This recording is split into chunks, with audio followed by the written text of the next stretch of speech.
ધોળકા ડિવિઝનમાં 1.63 કરોડના વિદેશી દારૂનો વીડિયોગ્રાફી સાથે નાશ કરવામાં આવ્યો।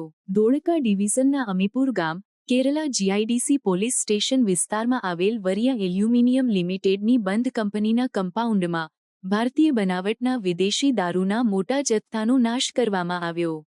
આ કાર્યવાહી દરમિયાન કુલ 38,351 બોટલ દારૂ, જેની અંદાજિત કિંમત 1.63 કરોડ હતી, તેને કાયદેસરની પ્રક્રિયા મુજબ વીડિયોગ્રાફી કરીને નષ્ટ કરવામાં આવ્યો। આ દારૂનો જથ્થો અગાઉ પોલીસ દ્વારા પકડવામાં આવ્યો હતો અને કોર્ટના આદેશ અનુસાર તેનો નાશ કરવામાં આવ્યો। આ પ્રકારની કાર્યવાહી ગુજરાતમાં દારૂબંધીના કાયદાનો કડક અમલ સુનિશ્ચિત કરવા માટે કરવામાં આવે છે।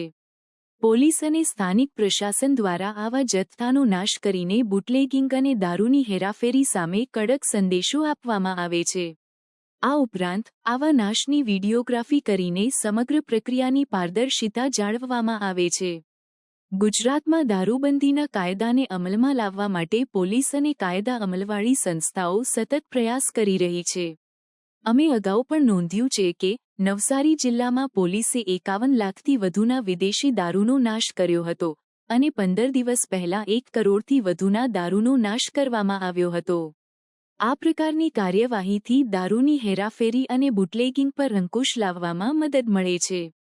અંતે, આ પ્રકારની કાર્યવાહી દ્વારા સરકાર અને પોલીસ દારૂબંધીના કાયદાનો કડક અમલ સુનિશ્ચિત કરવા માટે પ્રતિબદ્ધ છે।